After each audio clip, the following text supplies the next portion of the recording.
Episode number 56, Susan Benson.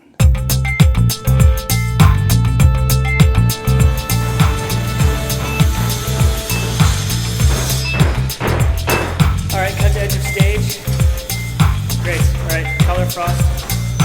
Check. 1, 2, 3. Check. Stand by, please. House to half, house out, lighting cues 1 through 10, sound cues 1 through 10. Welcome back to The Title Block, a podcast about Canadian theatre designers, their history, and their craft. I am, as usual, your host, Michael Cruz, and this time I have an interview with senior Canadian designer Susan Benson. This is the next in my series of interviews done in Vancouver in December of 2018. I met Susan on Salt Spring Island over the holidays in December, and she was a delight to talk to. We speak about her time growing up in England and training as a fine artist and her move to Canada in the mid-60s when Canadian theatre was finding its voice. She went on to a 45-year career at the Stratford Festival with many years spent as the head of design. Now, since I've spoken to Susan back in 2018, she's been the most deserved recipient of a Member of the Order of Canada in July of 2019. Congratulations, Susan! Now, I had originally tried to time this with the release of Pat Flood's new book, Susan Benson, Art, Design, and Craft on Stage, back in May. It curates much of Susan's most memorable and important work, but alas, school has taken over and I'm just getting back to it now.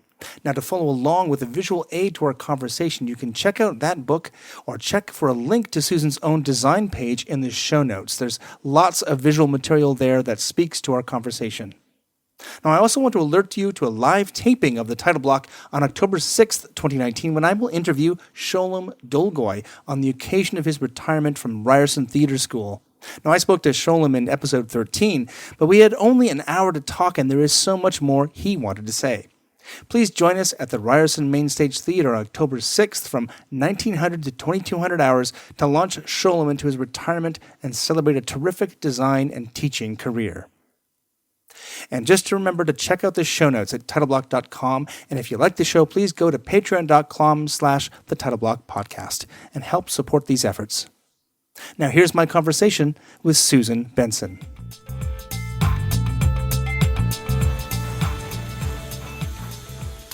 Susan Benson is one of Canada's national theatre treasures, quite honestly.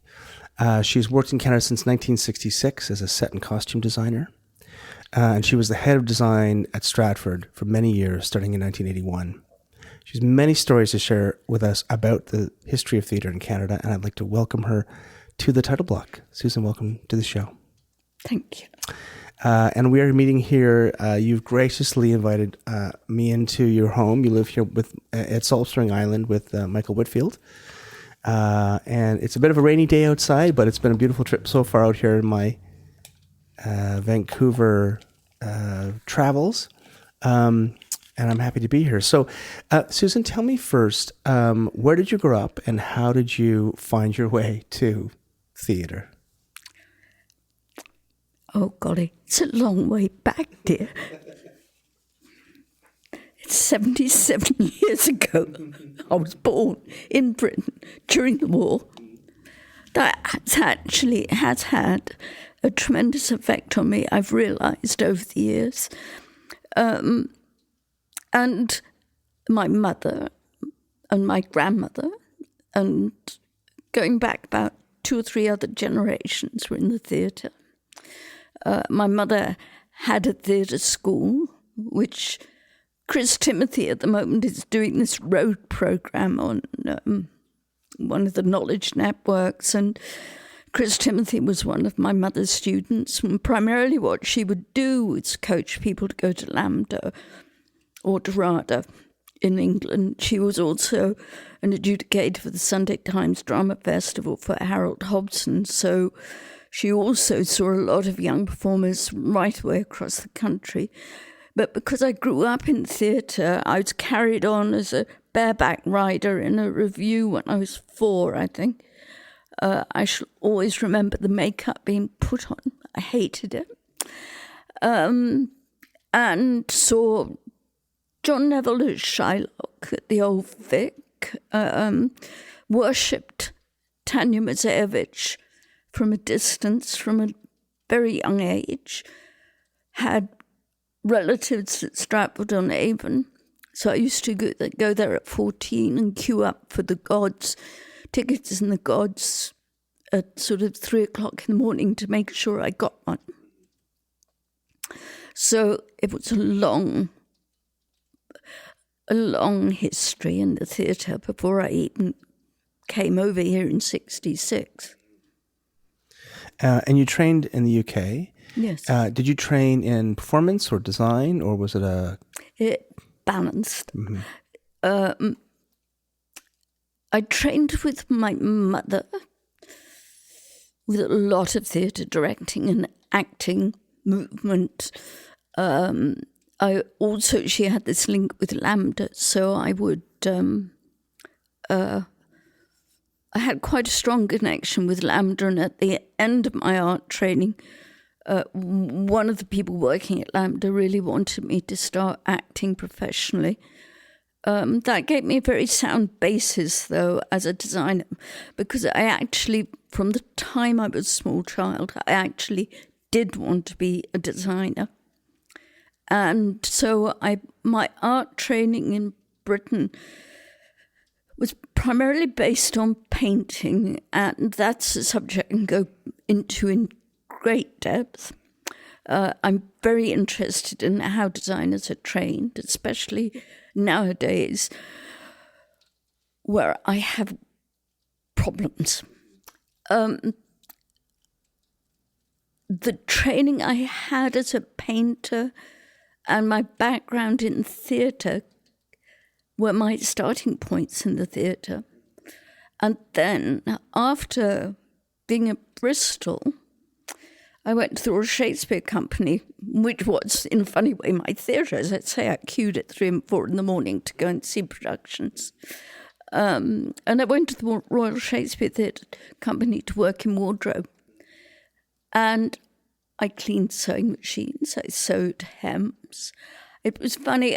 I watched, and I learned from being sent over to the main theatre, to the Armoury, and having one of the senior actors come up and saying, I'm going to remove these metal chunks, because he was in the Wards the Roses, designed by John Berry. And I used to watch this fabric being put together, and it was fabulous and very exciting, but it was carve cuts set into glues and things to create this wonderful texture on the fabrics. I learned from watching that, but I also learned from the fact that Donald Sinton comes up to the Armoury. He's saying, I cannot work with this actual weight. And and this is what a lot of young designers don't understand, just watching how other people work, what other people do. You can see where problems occur. You can learn from that. And it does, if you start to learn on the job, you're putting yourself in a way at a disadvantage, because you don't always know the problems that can occur. But I worked there, and I also worked at BBC Television as a dresser. Fabulous experience for a designer, because when I ended up designing costumes for John Hirsch's History of American Film at the National Arts Centre, that was a huge production which went from black and white into colour, covering all the periods of film. And I could tell them exactly how to set up quick changes, because I'd gone through it. All those things that I went through, all those experiences in my youth, added up to what I became as a designer. Too many people nowadays want to go from theatre school and be the designer. Sorry, dears, you're not going to learn your craft that way. Yeah, that is a lesson that we've learned several times on the show from people as well. That's great. And you had done where was the painting training, the kind of fine arts training? Were you getting that in the UK as well? Like, where did you go? Oh, before we go there as well, LAMDA. I don't know what this is. London Academy of Music and Dramatic Art. I see. It's the parallel to the Royal Academy of Dramatic Art. That those three and Central School, those three are the major training centres in Britain. And in fact, I've got a feeling they've conglomerated them all into one university in London. But a lot of major performers went through LAMDA, and the other one that they went through was Guildhall, which was my mother's school. So I was balancing up my theatre training, but at the time in Britain, when you go to art college and you see, I think all the performance arts in all aspects should go through academies, not through universities. That's not a popular thing to say, but I've got to an age now where I don't care. And I'll explain why I think that's important. A lot of designers in the theatre at that time were painters. And it's amazing when you look at the painters who designed for theatre, coming up to the present day with David Hockney, but Matisse designed, Picasso designed, a whole range of people designed for the theatre, and most designers, Ludon St. Hill, John Piper, and I decided quite presumptuously at 19, because you went through that time in Britain, you did 4 years, ending up with an NDD. The ND, National Diploma of Design, was when you specialised. And before going into that programme, Britain had exhibitions across the country of each of the schools and the work that was being produced. And presumptuously, I didn't think much of the theatre design, and I thought, I'm going to go through as painting. And what I realised over the years is that design on the stage, a large percentage of it is a moving painting. You approach it in the same way visually. Yes, obviously, on top of that, you've got your characters and you're telling a story to your audience. But the actual practical business of it, which is your eyes and looking, is honed by going through a program of painting. And that means doing it every day, all day, not having to go off to do social sciences or something else. I barely got that. I look back on those 5 years I did at art college, and I barely covered everything that I needed as a visual artist. And designers are first and foremost visual artists. And I would stress they are artists, because somebody said to me at the festival, and one thing, that designers aren't artists, they're craftspeople. And I said, I don't know what I've been doing for the last 50 years in that case. And the thing that was bad there was good designer is an artist first and a craftsman second. The craftsman is a good craftsman first and an artist second. So if you don't have those combinations going, you will not create the proper sort of visual picture on stage. It is remarkable, like this metaphor of theater and lighting gets this tag all the time about this painting with light. And I never thought to think about what that means from a practice standpoint, because the act of doing it seems pretty clear. And even when you're creating pictures on stage between the director and the designer and the costume designer and the set designer, like that composition is there. But the daily practice that you mentioned is something that I don't think I did at Ryerson. I went to Ryerson Theatre School, where we did mostly theatre. There was 1 or 2 courses throughout the year that were social sciences that were external, but we did theatre every day. But the actual practice of the craft is not something that we did every day. And you're right, with an artistic practice, it is something you have to continue, right? When you're a dancer, when you're a pianist, if you're good and an actor will do their vocal exercises, the dancer will do bar work, rehearsal work. So each of these artists practice every day. Our instruments are our eyes. They get very sloppy. I know that, and I've been painting now for 7 years continually, and I know I am even more certain that it is very important for a designer to keep a sketchbook, not to do it on the computer, but to use your hand to draw, because drawing is a form of thinking. Same with drafting by hand, same by drawing by hand. That's a great point. Awesome. So then you finish your, you get your National Diploma of Design, NDD, and do you start working in Britain first before you come over here? Oh, yes. I did then after the NDD, I did the ATD, which is a specialised programme.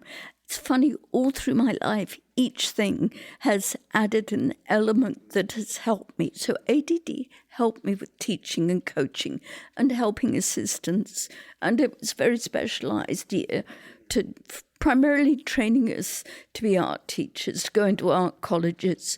And in Britain, they were art schools, art colleges. They were not parts of universities.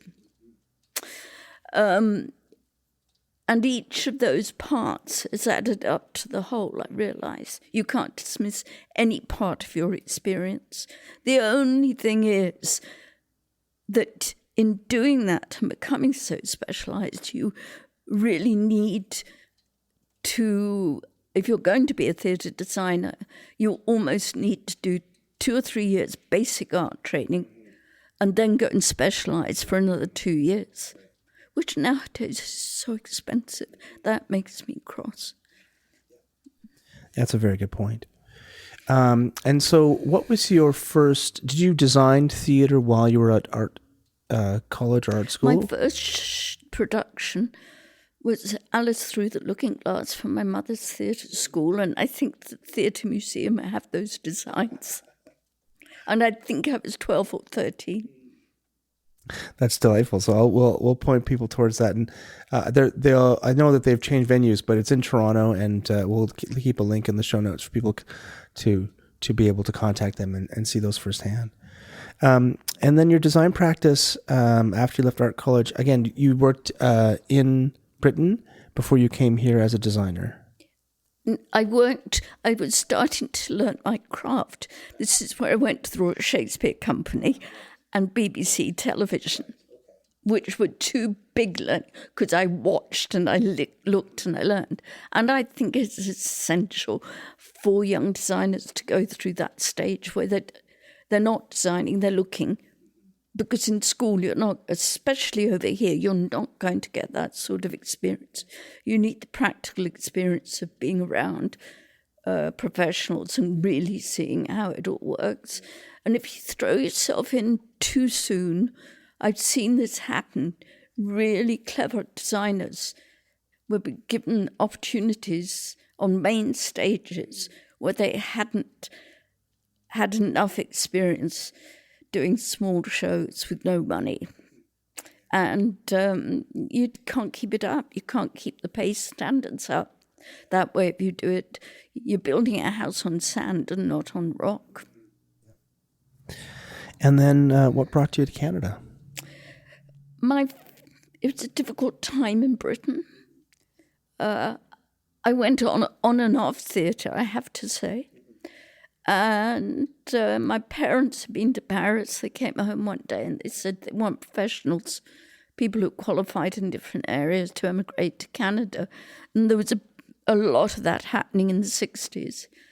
So the whole family picked up and emigrated to Canada.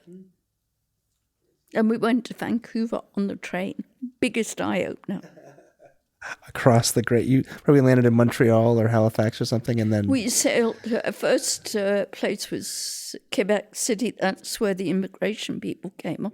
Yes, I am an immigrant. I'm now a Canadian citizen. I am an immigrant. We all are.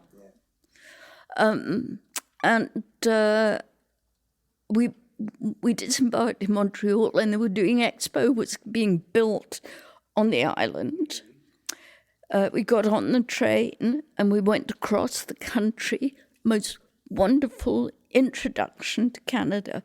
We went across to Vancouver on the train. And it took days and days to get across the country. I think it's about a week. Yes. And we had 2 dogs that fought. Oh, no. And we loved them both, so we couldn't get rid of them. So whenever the train stopped on the prairies in bitter cold, we had to go up, walk miles up, 20 minutes up to the guard's van. When the train stopped to get the dogs out, and my father and brother would take one lot one way, and my mother and I would take the other one the other way. It was absolutely crazy, but we used to do crazy things. It was actually a bit crazy coming to Canada and not having work lined up, but still. And then you landed in Vancouver. And you started, this is 1966. So the theater was undergoing a rebirth. The Oh, yes. centennial there's lots of money floating around. People were building theaters. And you had Pierre Trudeau, very sophisticated, cultured man who understood the importance of the arts. You had something that was very important in this country. You had a lot of touring that went across the country. So you might have a group from back east coming to Vancouver and vice versa, and art exhibitions, and a lot of new theatres being built, and a lot of new companies. And I worked on one of the first professional productions of a Canadian play at the Playhouse, which was Ecstasy of Rita Joe. That I found exciting coming from Britain. And my mother went to teach voice at UBC, and she said, having come from traditional theatre, how exciting and dynamic it was over here. And same thing at the Playhouse, working on Ecstasy of Rita Joe, which had Franny Hyland and August Schellenberg, Chief Dan George, and Mortefi. Incredible cast and an incredible production, which I sense was one of the real starting points for getting theatre off and running, if you like, in this. Because at the same time I was designing for the experimental theatre attached to the Playhouse, and I was doing costumes then. The set designer had just graduated from the National Theatre School. So you got the first graduates coming out of the National Theatre School. I don't think people realise just how, and why this is so important, that you're getting the history down, that it was very new in this country. There was a lot of resentment, I have to say, at that time for anybody who came from Britain. And it was something I was made conscious of. But people who came here from Britain, like Tanya, we all felt we wanted to contribute to building up a theatre that had very sound, strong bases. Cutters who came over from Britain with Tanya went across the country. Cynthia McLennan, Canadian, but she related to a number of cutters, and her work influenced the cutters she trained. I can see in all of these things, I can see the paths, the routes, the travels, why thing. And that's why I get very cross when people come and say, oh, that's old-fashioned. Let's get rid of that. We don't need that. There's been a reason behind it. There was a reason why there was a focus at the festival stage as it was. If you're going to change those things, you have to know why they were there in the first place and why you're going to change it. Don't just do it to be clever or whatever. Do it for a reason. because you have, otherwise there's no strength. You often destroy things. Yeah, I agree. And it strikes me as well that we, one of the arguments, for example, for the Canadian Broadcasting Corporation, CBC, since the 1920s, since the rise of radio, was to build a coherent culture and link everybody. Yes. And it never occurred to me how important touring was at the beginning of what we would call the modern Canadian professional theatre in the mid-1960s, to, again, share those ideas, not just building a theatre community, but sharing ideas in person from different parts of the country with each other. Yeah. Yeah. Very, very important. And we have to hang on to that. Otherwise, the country gets separated up, doesn't have a cohesion, as you said. And it's certainly, I've done several interviews with people from Vancouver. As everyone will know, this will be the 7th or 8th one in a row. And a couple times we've talked about this barrier that still exists between Vancouver because it's very expensive to get here. Yes. It's very expensive to fly here. Yeah. And yes. Funds are limited. And Victoria and Vancouver designers and actors and directors and creators don't get to share with the rest of Canada. Works both ways. Yeah. Works both ways. Mm-hmm. And it's very sad, and it doesn't help the country as a whole.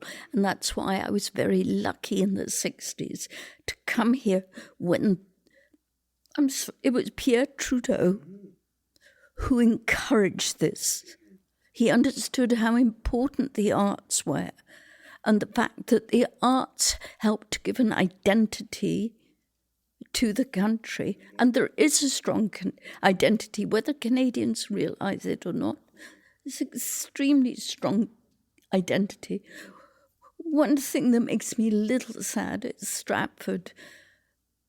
There was glory years there during the years of Robin, especially, where we got international attention, and Canadian theatre and production standards were way up. In many cases, people haven't understood how it got to that level. They've just dismissed them as too expensive, or we don't need to do that way, it's not necessary. And they have lost a lot of what made it very special. All right. Now, did you end up staying in Vancouver for long, or did you start to breach out and start to work across the country? It was very difficult those first years in Canada because we did come as a family and we were very close. My mother was a primary. She brought the money, being at UBC, and then UVic offered her a position. We tended, I look back on it now, we tended to work as a pack. I stayed on in Vancouver for a bit because I did a lot of small shows at that time because it was Centennial Year.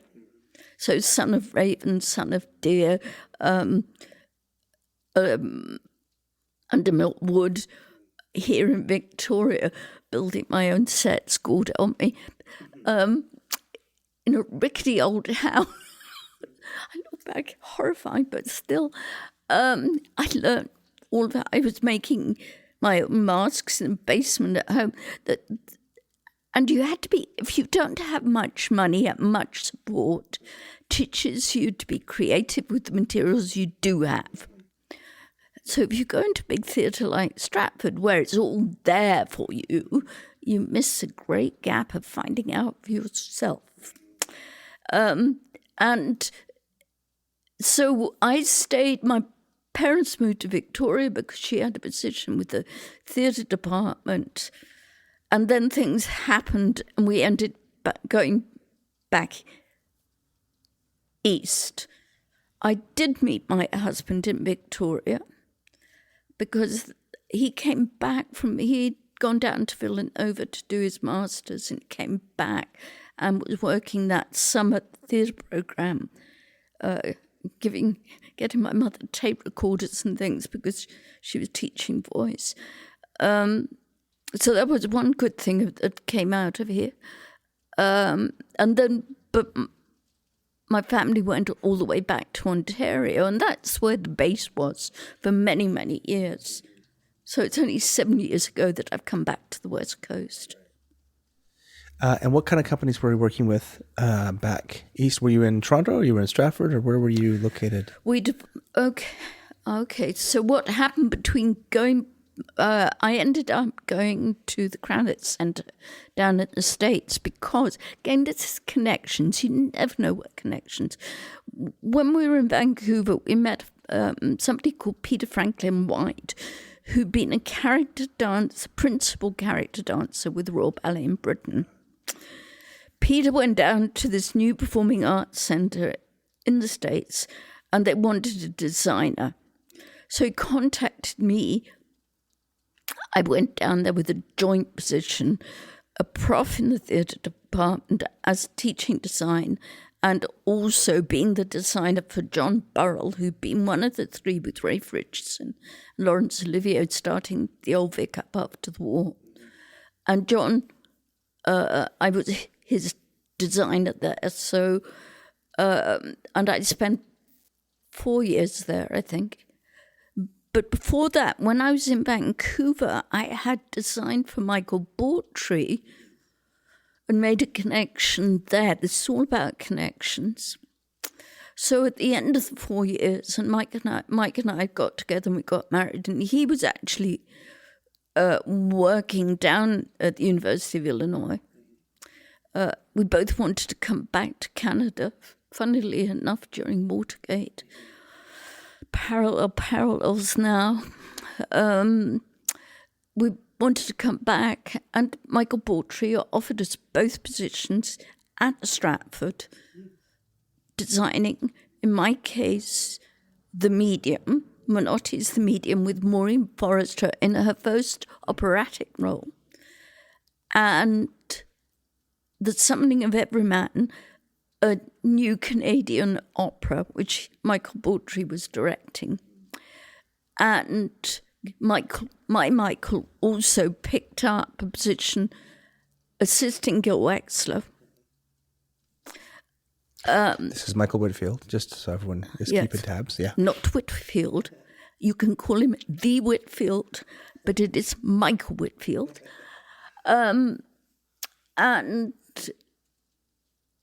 we worked on that show in the Patterson Theatre. The air conditioning was such that the Stratford Fire Department would come and draw water from the lake and pour it over the roof to cool it down. And in that space was this wonderful performer called Maureen Forrester with this beautiful voice. So there I am saying to her, and I don't know if you know the character of the medium. She is a medium and slightly eccentric, and of a period 1930s, late 2030s. And I said to her, Maureen, your legs are too good and you look too nice. So she ended up wearing 4 pairs of lisle stockings, wrinkled. It was supposed to be winter time, and I had her in a wool coat with a collar. She had a felt hat on her head. She wore it. I mean, she was wonderful. And I worked with her after that, and every time she was such a person of the theatre. So that was our first experience. It was a very crude but wonderful theatre space because the wardrobe was being done. Oh, golly, I can tell you all these stories. It's going to take you 5 years, love. The wardrobe was in the same building where the green room was. Oh, sorry. And what was wonderful about that was the crew the performers, the people building the costumes, the people doing the props were all in and out of that space, working in that space. The crew chasing squirrels out of the washrooms. It was, and that space continued to create wonderful, wonderful performances that I think it didn't have the stress of being at the main house. It gave it, I think you have to be relaxed when you're creating. If you get uptight, you'll never do your best work. And I think that's why so many good productions came out of the Patterson, because it was third in line. And you didn't have that same artistic pressure. And at the same time, Robin Phillips came in and I interviewed with him. I shall always remember that interview. Very frightening, going over there with my portfolio to show him my work. And there he was in the office, very handsome young man. And the question he asked, and I think it's important, why do you want to work here? And I had a portfolio where I had done a lot of work when I came to the festival. And I said I wanted to see what happened with my work when I had really good people building it. And I think because to him, the people who built things, he would go into the wardrobe at 8 o'clock in the morning to sew. He would go and work on something in props. Those people were as important to the production as the designer. And I think that I gave him the right answer, that I wanted to improve my work by working with really good people. And on the medium, I had my first experience of a really good wig, because Clayton Shields did this wig where I'd said to him, Clayton, I want the feeling that she dyes her hair that horrible henna orange and you see the roots. And he created this fabulous featherlight wig. I mean, usually you see these great clunky helmets, but it belonged to her. It was part of her. All those details, and that was something that I've learned over the years, especially with somebody like Robin. It's those details. That's fantastic. I love stories like that. I wonder if you could give me a sense. This is my Anna Maria Tremonti question. Give us a sense of what the Tom Patterson. You said there was less pressure working there. Was it considered the place where you did the risky work? Yes, I think so. Yeah. I think so. I don't know if it felt that way later. Like later, it felt like just they were programming a third space, and there are big artists and they were doing big work there, and No, I mean, you would still. I'm trying to think of the productions. And it's funny. It's one of the ones Teresa did. Comedy of Errors, and I've always found that play very interesting. I've done it 2 or 3 times myself, but she did it as very much as psychological design. I'm not sure at that point it would have worked on the festival stage, but from my point of view as a designer, I thought it was fabulous, that whole production, very European, because she has that European edge to her work. This is Teresa Przebilski? Yes. Yeah. That's great. And obviously that went well. Robin Phillips brought you on for Medium, and you stayed. No, there? actually, Michael Baldry brought me on. Oh, right, okay. So it's oh golly, it's okay. So many stories. Michael Baldry brought Michael and I on for the Medium to design. Michael to do the lights and me to do the sets and costumes for the Medium and Summoning of Everyman. Summoning of Everyman. Wonderful creative thing, and the special thing that happened for me on that one was there was Tanya that I'd worshipped as a small girl coming into the theatre and asking to meet me and telling me how fabulous she thought the show was. that is graciousness, that is giving, that is what theatre's all about. Very special. But then Robin asked me, I didn't hear anything, and I'm going, oh, everybody else is deciding he doesn't like me. Anyway, then I get the call to say, yes, they want me to design Twelfth Night with David Jones, British director. I had to fly to Britain. They said there'd be the set model. They kept the set model for the festival stage at that time. They kept it in one in Britain for designers to work on. It's in storage over there. That says a lot about how everything worked back then. Eh? Oh, yeah. Well, you think that was 2 years after the first graduates out of the National Theatre School. There were very few, if you like, professional theatre designers around in this country. And I have to say that Guthrie, Michael Langham brought in people they knew. However, what Canadians have to be aware of, there wasn't the history of it here. These people came in and they taught and gave information and gave ways of doing things to Canadians. So for people to say, oh, you Brits, sorry, it makes me a bit cross, don't you? That's something I don't like about theatre. I don't like to feel I've been used. Sorry, that's another political thing. You can cut that bit. That's okay. But those people coming in, Maggie Smith, when she came in, she helped so many young actors, and to a certain extent, designers, made you leap to a much greater height when you were working with somebody like that. And to see how those people worked. Hume Cronin, there was a graciousness, like Tanya, a graciousness, a giving about them. And I think that was very important, especially in those early years, to give tips, to give ideas, to help improve what you were doing from their great background and experience, where there was no way at that point the Canadians could have that unless they'd been abroad. So it's something I feel quite strongly about. And having lived here over 50 years, I feel I have a right to say things like that. But Robin then asked me to do Twelfth Night. That was strange because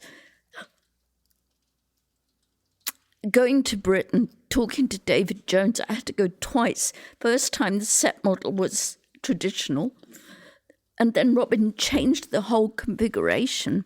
So it meant that all the work I'd done with David in Britain was out the window. So we go back to Christmas time with the finished designs, but I had to rework the stage. And Robin, in his approach to the stage at Stratford, was very much less is more. It's all about the actors and putting focus on the actors. And you negate the set around, you create it with lighting. Well, did you mean that he actually changed the configuration of the Mozovich original design? Can you tell us what was removed or altered? Michael can confirm all this, but the actual levels of the main area of stage, it was brought up to the step under the balcony. There used to be, and now it's gone back to that. So Robin did it so that you could bring wagons on from upstage, things like that. Michael's much better at theatre architecture in that way than I am, but that was one of the main things, that you could roll bigger elements on from upstage, so that the actual levels of the stage changed. And the balcony became removable, which it hadn't been. It was never intended that things should play up in that area when the balcony was removed. But it did mean that with productions like the one he did with Maggie Smith of As You Like It. He could have a big tree in that area, or those doors that are on the wall. The drawing I did of the birds, which a drawing for doors that went up 16 foot, I think, that looked like it's carved silver with birds of prey on for my production of Julius Caesar. You could do that with them, which you couldn't do when the balcony was always permanent. But what it meant was that I had to practically redesign that first production. Very nerve-wracking for me going on to that stage. I felt really nervous about it, and 2 or 3 things threw me. The fact that the faces on my designs are often where I start the designs, because they bring the character out and what that character would be wearing. And often I didn't know who was cast. So I had to bring that person to life. And funnily enough, those faces and the people often knitted together. When it came to it, it was just very strange how that happened. But in this case with Twelfth Night, I left the designs with David. The next morning he goes back and he said, these are the costume designs. I don't think we should have faces. It gives the actors too many ideas. That really actually threw me for a loop, because you will see that never happened. That's the only show, that 12th Night, where there are no faces. And I've checked with so many actors like Nikki Pennell, so many people, saying, does this worry you if I give you the sense of who I am seeing as a person? And they've all said, no, it helps a lot, because it's the type person you see in those clothes. But it meant that there was Michael building half-inch scale furniture to go on this new setting for the Stratford stage, drinking cocoa at New Year's Eve in a hotel room, building a new design. And he was doing that while I was doing new costume sketches. And David was very picky. In the end, with one design, well, what colour is it going to be? What colour is it going to be? I got a ballpoint pen. I said, this. I've never done that before or since, but I think he was wanting to make sure. He'd never worked with me before. And I think he was wanting to make sure that he knew exactly. I've had arguments with teachers in theatre design classes for wardrobe. They don't like directors near the fitting rooms. It's not right, this, because the director, unless they have a very strong visual sense, they see these drawings. The drawings are beautiful. They may be completely over them by the drawing and not by what actually is there. If you bring them as part of the collaboration from the rehearsal into a fitting, it isn't such a visual shock to them when they see the performance on stage in costume. They know, and the performers know, it gives them so much of an idea. I do believe it's a collaboration. You can't just, I'm the designer. It doesn't work. I am the person amongst a group of people putting on a play, and we're all giving, in the end, to the audience. And that generosity of spirit, and I've said that so many times, has to go through the whole production process. Yeah, that's very true. So I think that I got a good encapsulation of the transfer between Robin Phillips and John Hirsch that you told me earlier. So I don't think we have to repeat that. But I did want to ask what changed. So Robin Phillips reconfigured the stage, and he set a certain expectation for sparseness or a way that the production should be done there by either doing his own shows or or bringing in the designers that he thought were going to achieve that. What happened after John Hirsch took over? Did the tenor of the place change again, and if so, how?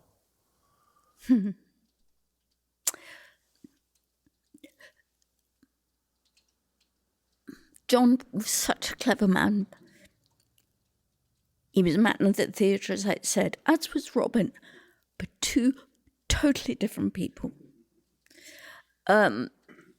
Robin was all about being in there, talking to box office staff, going to work, see how props were doing, see hands-on all the time, going to talk to Cynthia and sewing costumes. It was very much collaboration all around set by him. He was in there at 7:30 in the morning and he didn't leave till midnight. And that set an example. It wasn't a 9-to-5 job for him.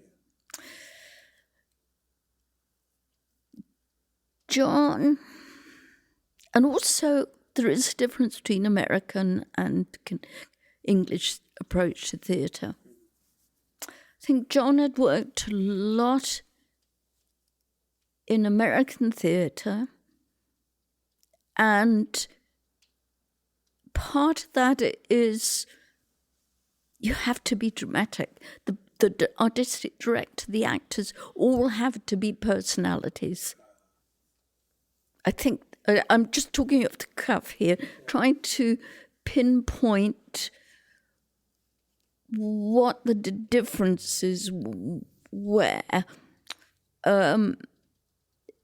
It was the performance.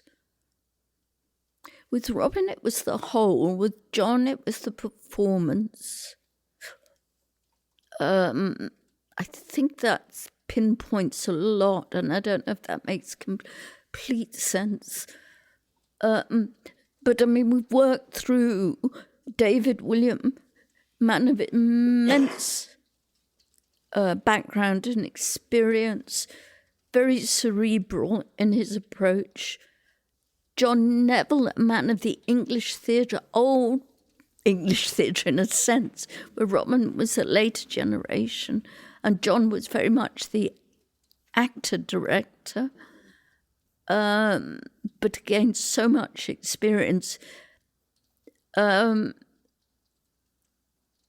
then Richard, lovely actor, hadn't been an artistic director, hadn't really directed. And I do wonder with him whether he was perhaps given the right opportunities, that again, it's growing up with the job. And this is Manette. Yeah.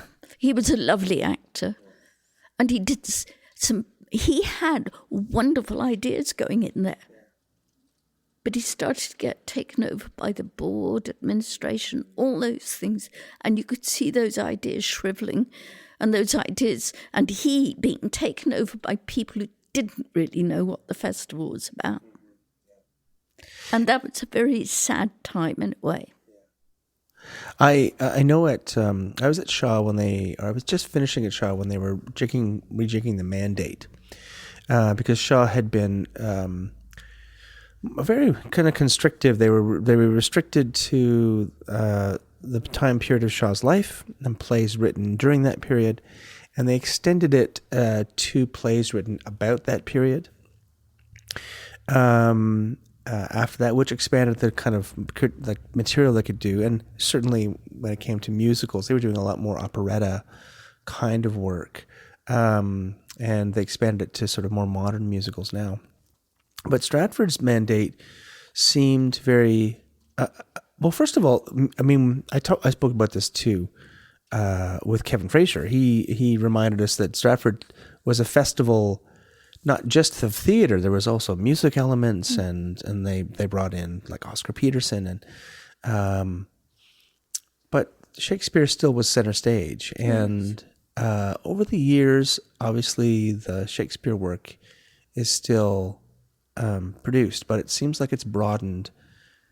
Unfortunately, I blame myself for some of that. Okay, in what way? John Hirsch came to me when I was head of design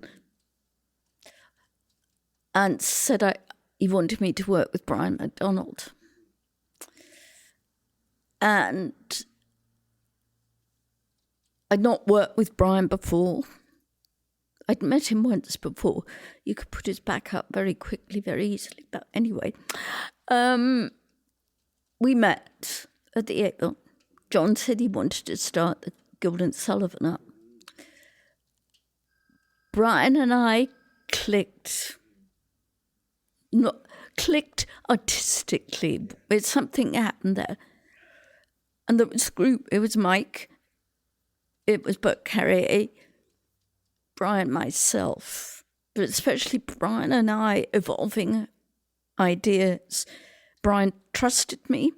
He went with the ideas I gave him.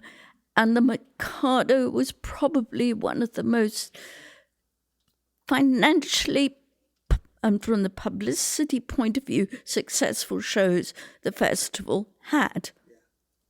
The board and everybody's, money, especially after we did the Gondolier, same thing, and then Iolanthe, then Cabaret. Musicals, that's the way to go. That's where we get our money. And I think if you're going to do those on the festival stage, at a festival like that, and I have to say, every time I designed one, and I often set the concept and the way it was going to be done, it has to be from a new vantage point. It cannot be your traditional approach. You have to find new ways for the festival stage or for the Avenue that look and feel like no other production of that piece before or since. And I'm not sure that's happened. So now it's money grabbing time, I'm afraid, a lot of the time. And I think that sense of what it is to be a classical repertory theatre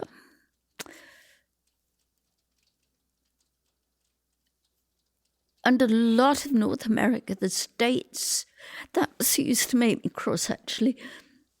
The States wanted our standards. They wanted what we did.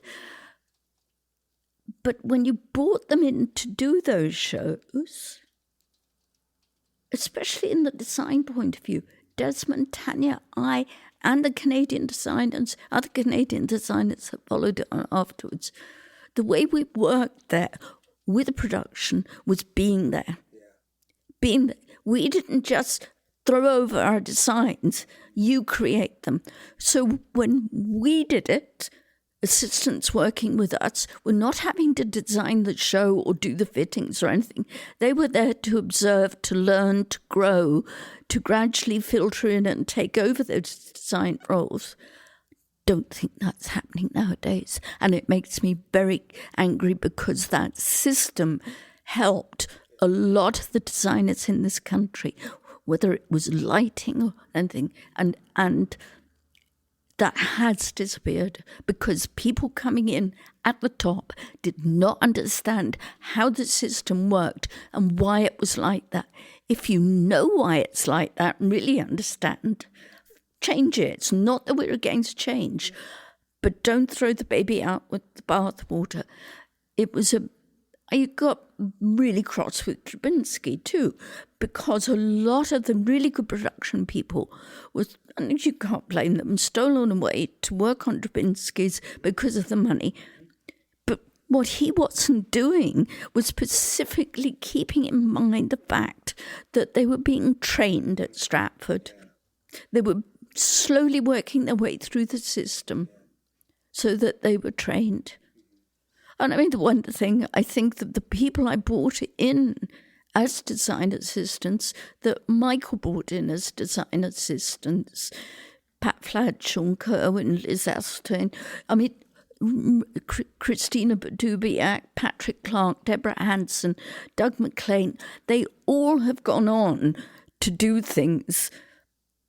But I think it's because I made a point as I head of design, I thought, right, when I was in Vancouver, I didn't have those possibilities to work with really good people. And I thought I'd bring people in with some experience, because all those people had been designing, but just so they could get the flavour of the place and how the place works. Because Stratford can be very overwhelming, and you need to be able to gently go into that system to understand how it works, so that you, when you do end up designing, you know, and you're not overwhelmed by it in any way or taken advantage of it in any way. It's not happening now. I've had discussions with Michael Gianfrancesco, Dana Osborne, Lorenzo Savoini. They all came later, you see. All came later, and they had experiences. This was in the early 2000s, where American designers, not so much UK designers, but certainly American designers would come in, have a couple meetings, and then they'd be responsible for implementation. Yeah. And that wasn't the same way that the other Canadian designers, the other designers who would work there longer were working. And so it's remarkable that you bring that up, because I think it's an important lesson. It made me very cross. Yeah. It was one reason I didn't want to be around Stratford anymore. Because I could see that happening. I could see these people being very talented. But I thought they need to be nurtured. They never need, again, it's being used. I don't like to be used. I don't like to see other people being used. And I also don't like people walking in there. I'm the greatest. I know better. This is old-fashioned. Get rid of all this. Sorry, dears. We've had really high standards there, and there was a reason why there were high standards. And the trouble is, Stratford filters out across the country. People say, I worked at Stratford. How did you work at Stratford? People in other parts of Canada go, well, it must be good they worked there. No, sorry, not necessarily. Yeah. And by the same token, though, it's a real incubator for talent. Like, again, John Ferguson, Sean Kerwin, like a bunch of people who assisted there and then later designed there are many, like you mentioned, all those names you mentioned, the backbone of Canadian theatre design. And you see old Desmond Healy? Yeah. He was the mentor to so many Canadian designers. You speak to Sean about her, Gail Tribick, all those people. Here was this world-class designer nurturing them, but there is a group of designers who come in and throw their weight around, knowing they know best, using the Stratford Festival, and then you wonder why it starts to lose that special quality that it had. And it was very subtle, very subtle. And it's made me very cross. It makes me very cross to hear some things being said, because people now, they don't understand. And it was a very special place, and I was so proud to be part of Canadian theatre at that moment, because you could see it growing and developing. It was shooting up. And now, I'm not sure. Shaw took over a lot of that, though, you know. I think it was funny that when I first went to Stratford, Shaw was the junior partner. But then Shaw started to take over far more of that role of setting examples. I was always sorry, make mistakes, you know. I turned down a Bill Hutt directing job, designing for him, turned down a Chris Newton one. They don't know the reasons, but very good reasons from my part, not just saying, I don't want to work them, I don't want to do that show. I just couldn't do them for very specific reasons. Don't ask you again. Yeah. And it's something designers have to face out. What you choose to do, how you do not do things. Really,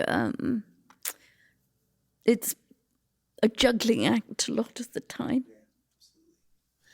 Yeah, I had. I want to talk to you about because you designed Cabaret in '87, and that seems like a big turning point in musical theater at Stratford. But I want to talk to you about Desmond Healy first, because we don't. I've spoken to several people about him, but I don't think I have a good picture in my head about who he was and how he worked and his kind of history at Stratford. Is that something you can sort of fill in some details for me? Yeah. It's funny, before we went to work at the festival, Mike and I had actually gone up to see a production. Or was it when we first went there? Walked out in the lobby, and we could see Desmond. And I said, "Oh, Mike, dare I go and speak to him?" He had that. The first production we'd seen of his was Duchess of Malfi. It was the most magical, creative piece of design we'd ever seen. And here was a man who was a man of the theatre, who was theatre from top of his head to the tips of his poor old toes. And he was warm, he was generous, like Tanya. That generosity has also disappeared. I don't know quite why, but it's disappeared. Both of them were so generous, like Tanya coming up to a young designer and saying, "That was beautiful, dear." And what that did to me, Desmond was the same. He was never afraid of praising another designer. He was never afraid of nurturing another designer, helping another designer. He would do magical things with fabrics and cloths. He painted, and you could see him working like he'd use his thumb to sort of suggest gluing on things, and using things in a very imaginative way that were very... He always used to say to me, because he didn't actually in the end go to art school, he said, "I'm not an artist." He was an artist in all aspects. He could create the most wonderful things. He started off as a milliner at the Royal Shakespeare Company, and he could work with his hands, and people loved him because he knew, and I do think designers have to touch their hands to things. They have to work on all aspects so that they have a feel of how things are built, so that they know when something perhaps isn't going right in a prop or isn't going right in a costume, they have got enough practical experience to say, "Have you thought about, would you, see if this happens, if you do this, this and this?" And to be able to work around Desmond, he took over the whole design room with his personality, that warmth and talent and experience. He was extremely experienced, and I told him I was so jealous of him. And he would create things out of nothing.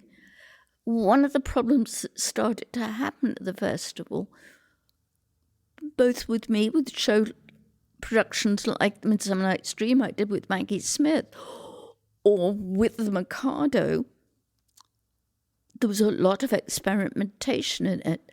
And with Desmond, neither of us knew necessarily how we were going to get from the two-dimensional design onto the stage. Again, it goes back to being around all the time, not going off to do another show, but being part of that creative process. And Desmond couldn't... Nowadays, they will often say, "How many yards of trim? How many, how are you going to do this?" Designers are artists. You create, so you don't always know.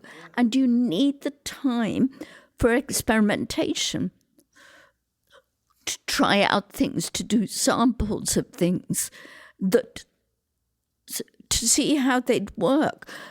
not just as a creative piece, but how it would work for the actor. So for the Mikado, we could have mock-up costumes made because of the spacing on the stage for actors to be used to trains moving around and what would happen if actors, that they knew the spatial relation, what they were trying to avoid in a very small gold oval. Those things made all the difference. And the same thing with Desmond, with his clothes. It was the actor and the character and the play were more important than anything. And the ability to be able to change things, build things as you go along, which is the artistic approach, gone out because it's all, how many yards, how long is this going to take? The Mikado, if I couldn't do that set now, because Roy Brown came up with a white paper van. I said, oh, I love that, Ron. Stuck it on the back of my gold disc. Thought, absolutely fabulous. Then go to talk to Sarducci's in the scene shop and say, all right, I want this to come out of the floor, but I don't want anybody to know. I don't want guide wires or anything. These lads aren't engineers. They're just theatre, scenic people who wonderfully inventive, and that ability to talk directly to people. If you have to start going through production manager, technical director, first car, stage, it destroys any creativity. That ability to go straight to the people who know what they're doing and how they're doing is one thing that made Stratford so great.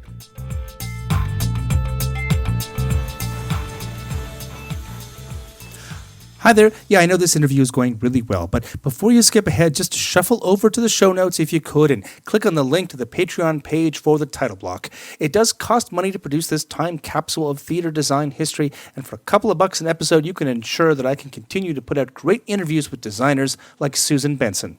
Go to patreon.com/the title block podcast and donate now. Thank you for your help. When you first became the head of design at Stratford, what was your first year that you got put in charge? It was the year after Robin left, so it was nice. When John Hirsch, the story there was, you could see the place collapsing. There was no designers, no season in place because of this whole stupidity over John Dexter caused by a board doing numbers. And you don't put people back into the production area very quickly if you start to lose them. Mm-hmm. I could see the season closing down, and John Hirsch had asked Michael and I to design. The funny thing happened on the way to Forum with him at Cannes Stage.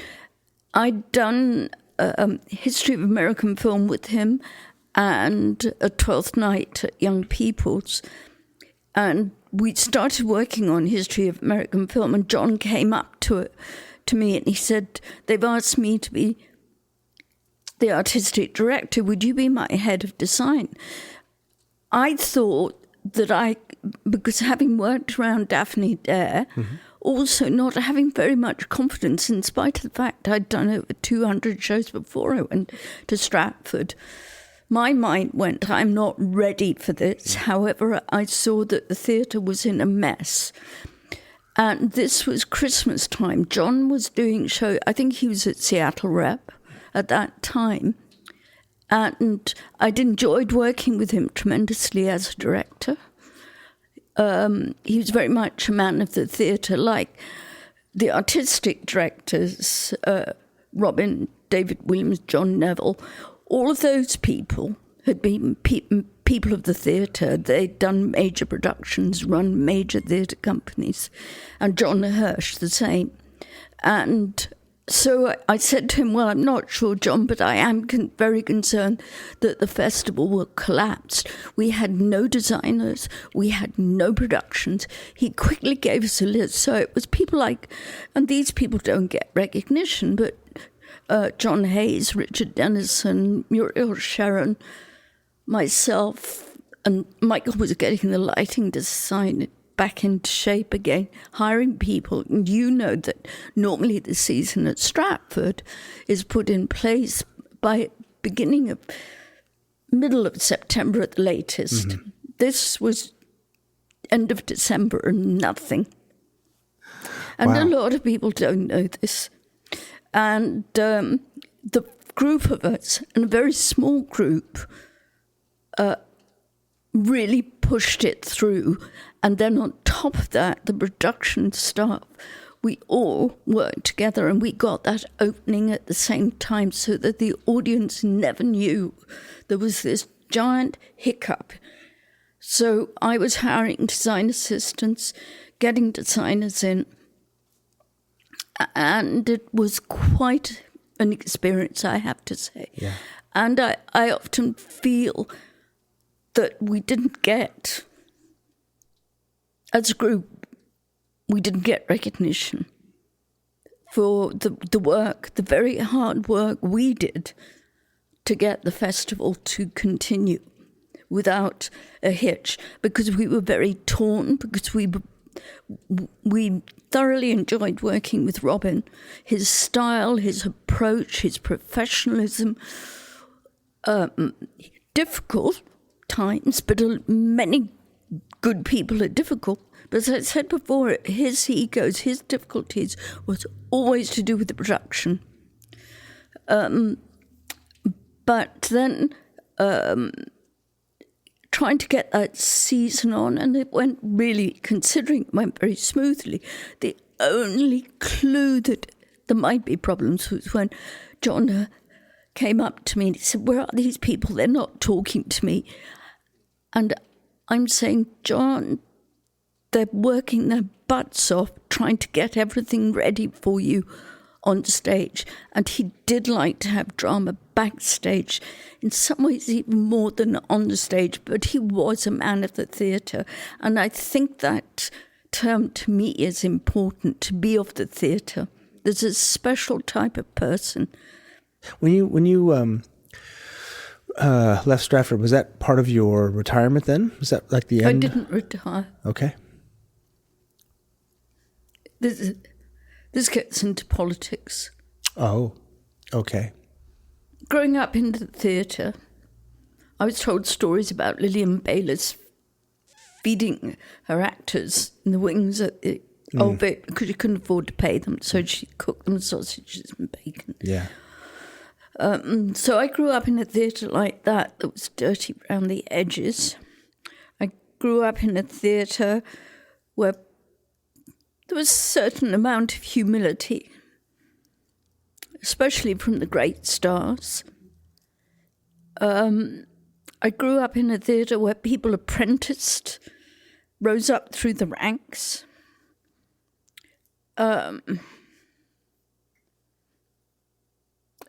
Respect. I grew up in a theatre with respect for older performers and people, members of the theatre company. I grew up with a theatre that had respect for people's backgrounds and experiences. And I suddenly realised I no longer belonged to that theatre in Stratford. And after that, to have a senior actress that I had dressed when she'd just come out of National Theatre School, saying that they should look at the back of the, what's the play, the people that produce the scripts, and they used to do floor plans at the back. Oh, like Simon French and... French copies. French, look at that floor plan. I was flabbergasted. Absolutely. Suddenly the theatre, and to have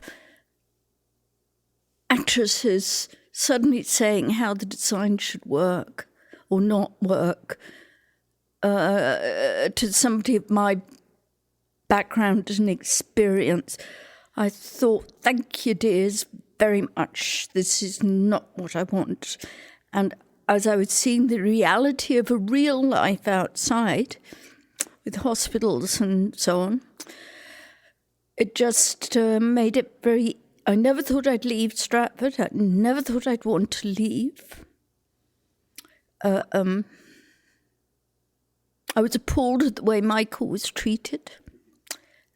Because he is a true artist, and then you get people coming along, he doesn't know what he's doing, I'll change it and make it all better. And I just found that appalling. The fact that older actors with so much experience were being kicked out of the company. And I'm going, it's that thread, you're losing that thread. Who there now has had contact with Tanya? Who there now has had contact with Michael Langham? Who there now has had contact with Cynthia? There are a few.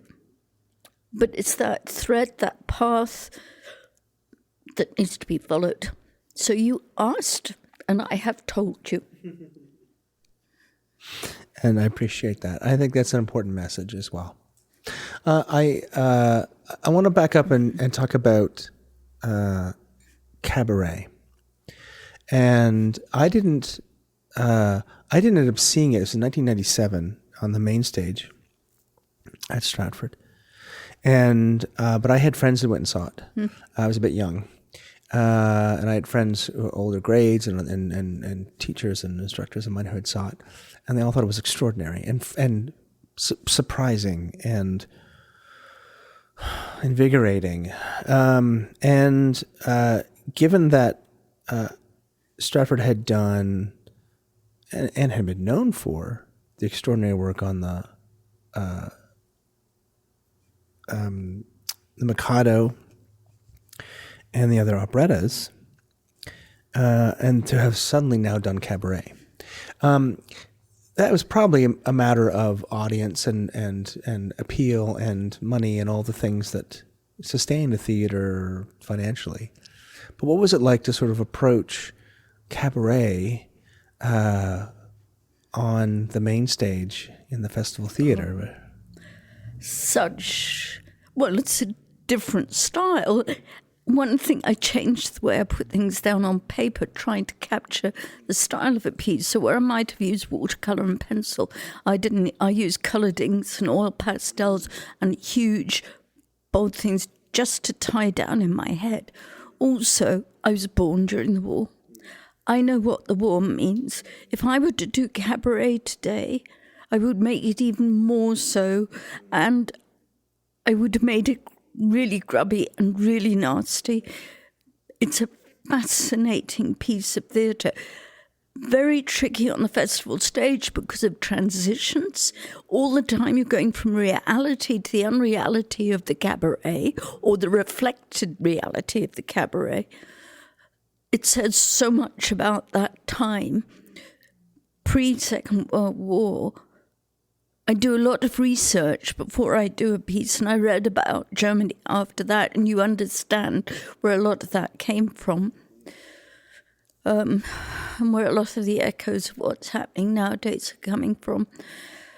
I think it's an extremely important piece of theatre, trying to get that flow on that stage, say enough with a piece of furniture,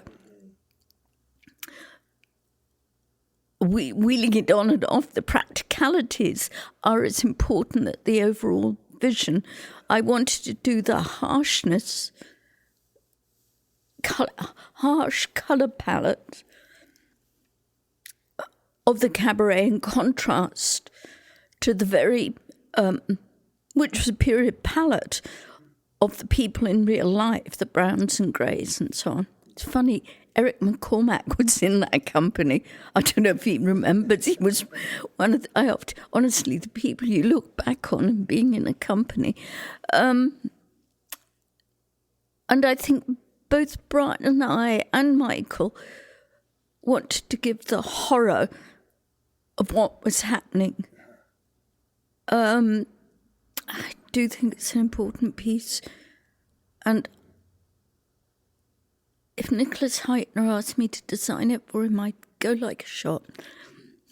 No, but it's I think it's so important not to be clever with text, not to be clever with plays, to get down to the whys, the whats, hows, because you've got to convey that to an audience. You're conveying a story, a message, or whatever. And if you mess around with it and try and be too clever and do exaggerated shapes and all that, you lose that contrast between the reality of what was really going on and then the splash and dash of the cabaret scenes, which reflected that reality. So often a cabaret can be very campy. I mean, there's camp in it. Sometimes I think we can boil it down to just the camp. And in many ways, it occupies the same space in my head as like Chicago, which is a totally different musical, but totally different things, but the same kind of sharp and dark. It has a darkness about it. But I'm so glad that you reminded me that it is not just like the musicals are not just frivolous distractions, but they're important works that send messages and that we can't ignore. And especially when you do it on the festival stage, it is not a proscenium show, it is not a Broadway show. It is a production that is saying something special, that is saying something different about that piece. And that piece, there are a number of productions that I've worked on, like Midsummer Night's Dream or Magic Flute or something. You think, oh, now I could do that in a different way. Cabaret is one of them. The basic structure of the play, no. But the look, how extreme do you make that reality? And I never feel in design that you should exaggerate it so much that the audience doesn't become part of what's on that stage. If you exaggerate shapes and colours, you have to ask, and Robin taught me this, why? If you can't answer why should you ask your audience to do that? It can be very clever, very flashy, lots of colour. Has to have a reason behind it. Yeah, that's true. And I think that a lot of people approach it, they think the one approach to design is to have an intuitive reaction to the script and then just sort of go with it. And if you are in tune with what's going on, then I think that can work. But there's a lot of theory and choices that are very specific behind it that you should be making, because you're right, you're asking the audience to make a leap. And they better have a reason to, or otherwise you'll leave them in the dust and confused. Yes. Yeah. It's good to shock them sometimes, but how you shock them, why you shock them. And sometimes people just do it to shock. So what are you doing to your audience? Seen some brilliant things with the National Theatre. That's the closest I get to seeing theatre now, really, except when we get to Britain. They did an As You. This is a case of the close thought between the director and the designer. I think they have to collaborate.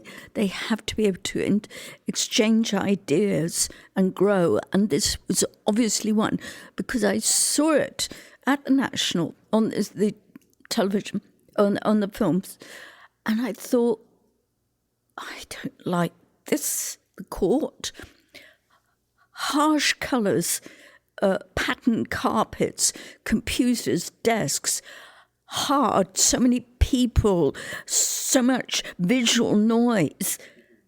And I thought, this is dreadful. Then the Duke banishes Rosalind and the carpet goes down into the...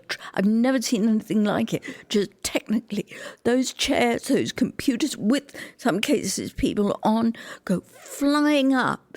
So her world disintegrates. That cold, harsh world of the Duke disintegrates, and she's in the forest with the lighting, shafts of light coming through in a totally different, organic, quite beautiful world, but that forest is made up of all these things that have been got rid of. How they did it technically, I do not know. That's where computers come in, because you're flying desks, computer screens, a whole business, technically brilliant, but also the vision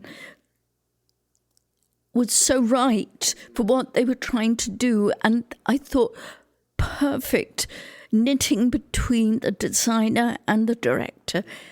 Don't always get that. I wonder. I want to talk about your work in ballet, but and I don't know if this is a boring question to you, but I'm curious because I have you here. You've done an awful lot of Shakespeare. You've worked in sort of the center of Shakespearean theatre in Canada for 45 years. What do you think is an approach that works? A design approach to Shakespeare? Like, what do you think it needs, it doesn't need? Do you have a theory about that? Or is it really just the director's vision and the time and the place and the cultural context of that production that matters? I've said often I could do myself out of a job. I can close my eyes when Maggie Smith speaks and I can see exactly what it's like. And I suppose in a way I grew up. No, I didn't. I'd done a lot of shows before I worked with Robin, but working at that level. And it was all about the actor, and a good actor with a good voice, which they don't always have nowadays, can speak up stage in the festival, no mics, nothing like that. So, but you can hear every word and every visual image can come to life. So basically, when you design, and obviously you design differently for each piece you do, and you design dependent on, hopefully on the director's vision, and those vary a lot, you shouldn't need very much. That's what Tanya was getting at with that stage. It's a plank and what? I'm forgetting. It's the description of the O, the wooden O. That wooden O is more important than anything, and that's why that festival stage is so important and shouldn't be mucked around with, because it is basically the actor on that stage, and you shouldn't even need a designer. Perhaps a lighting designer to enhance, but you shouldn't need that, because those actors should be able to bring it to life. But you can enhance it. You can elevate the world they're creating by what you use, but the choices. So what you said just earlier, instinct is most important. I always believe you go from instinct first. Then you have to go back and you have to ask why. And you have to pare it down and pare it down. And you take away rather than adding. So the purity of it, the purer it is to give to the audience, the better. That makes sense. And what about the modernization of Shakespeare, or the changing the context of the play? Like that's first. Do you have any questions or comments about that? Do you think that's when it was written? It was done in modern dress, right? First production Robin did, which Mike worked on. I didn't. Was Measure for Measure, brilliant production. That was in modern dress. However, it was early 20th century. And the reason he said it was much easier for a younger audience to accept people speaking, wearing clothes that they could relate to, than pumpkin breeches. I think it's the why is terribly important. Why are we doing this? And you should somewhere along the line be able to have a sense of why. And not do, as I say, not doing things to be clever. And the thought process, the thought questioning is so important. And the other, I think, theme, another theme that's come up on the show, especially this trip out to Vancouver, is the changing visual vocabulary of your audience. Yeah. And for quite some time, audiences have been aging, and so there hasn't been a concern necessarily. Maybe vision, maybe changes in ability to see as people get older, but their visual vocabulary remains more or less the same. As the audiences get younger, as you change the demographic of the audience,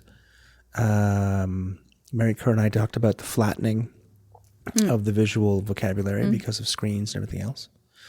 I wonder if that is playing into the change. For example, I saw Guys and Dolls at Stratford 2 years ago, maybe 2 years ago. First of all, Guys and Dolls is a bit of an anachronism these days, the script itself. It's a classic. It is classic, and I'm happy to let that go because it's a fun musical, and I have some nostalgia. But they redesigned the entire theater. There was a back wall, like the Mozovich stage was obliterated. Basically, you have a new deck, you have a flat wall or a 3-dimensional different wall upstage that's all lit, and I don't know. Audiences, if they're thinking visually, may think, well, that thrust stage I saw last year, I saw As You Like It on it, was just so boring because we've seen that 20 times in the last 20 years. And yet you're making a case now for the actor and the voice, which I think are very compelling. Do you think that the visual vocabulary change is something that we should fight against? Do we need to re-educate our audience? Do you think we should give into it? Or does it even matter? Well, it matters. Obviously, it does. And I get your point. Passion, I'm forgetting terms, passion and a plank. The basics of theatre are the actor up on a plank talking to an audience. So if you go out from that, one thing that happens in opera design, and I've applied my thoughts about designing for Stratford to opera, you often get these extremely elaborate sets where the vision of the performer is that size and that sets that. And you think, okay, and to an extent that you cannot see the performer because of the scenery, and you have to see the performer, even though the voice is beautiful, you're losing something. So if you're going to do this, if you're going, and I think wonderful things being done with projections and things like that, absolutely wonderful. But it has to be done very carefully. And again, it's remembering. I think we tend to forget the audience member. We are doing it for the audience member. So we may get a lot out of this. Oh, look at this. Let's try this new piece of equipment. But is it really enhancing it for an audience? Now, the problem is that people are looking at a lot of screens. That screens are actually changing us as human beings. So as I'm talking, and I'm in my 70s, and I'm going, okay, perhaps it's true, they need colour and flash.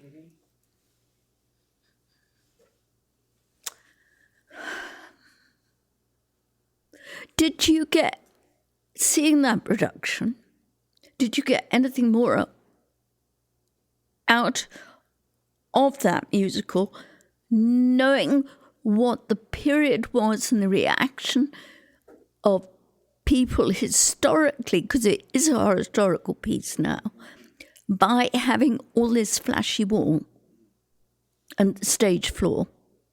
Do you think that it gave the audience more information about the play, about the music, about the text?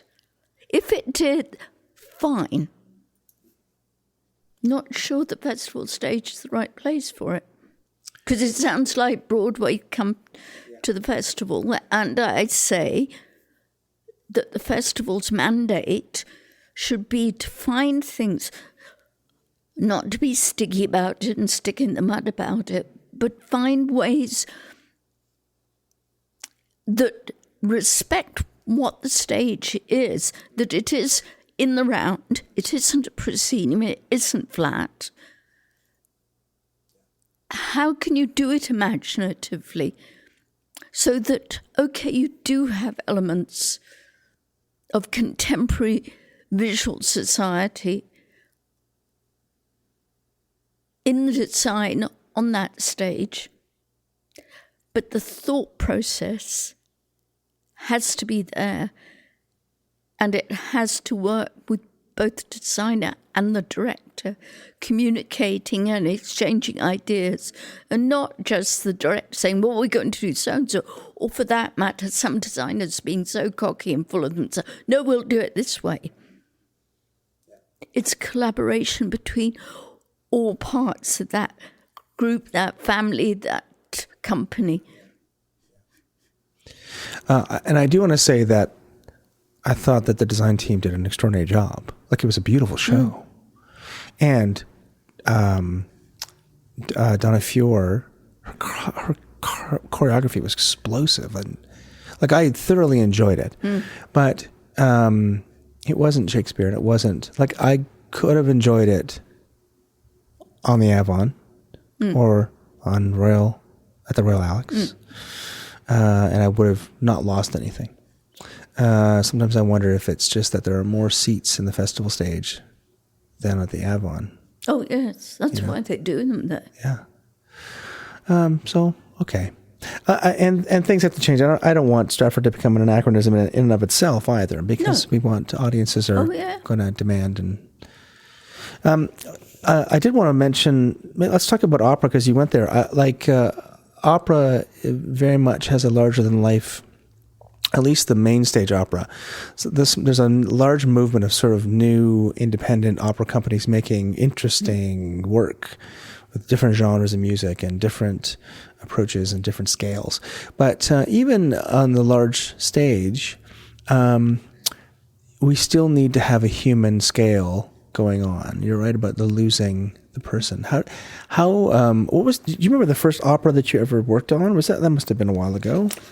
Oh, that was in the States at the Cranach Center. Oh, right. Okay. So the opera is decidedly in your wheelhouse. Yes. From the beginning. How did you? Opera's funny because there's a lot of rentals and strange, you're integrating a lot of different ideas in a different way. So how do you manage that, and how do you approach an opera?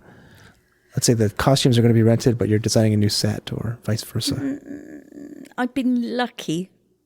The Figaro that's up on the wall there that I did at Banff I did with Colin Graham, again, really great director, Glyndebourne and all over the world. That was built, all of it was built. However, when you get a new cast and you see those costumes going out to people that were not... I am a very tidgy, detailed designer, because I know it's every little bit counts on a stage, however big the stage is. Of the other ones that I've done in Canada,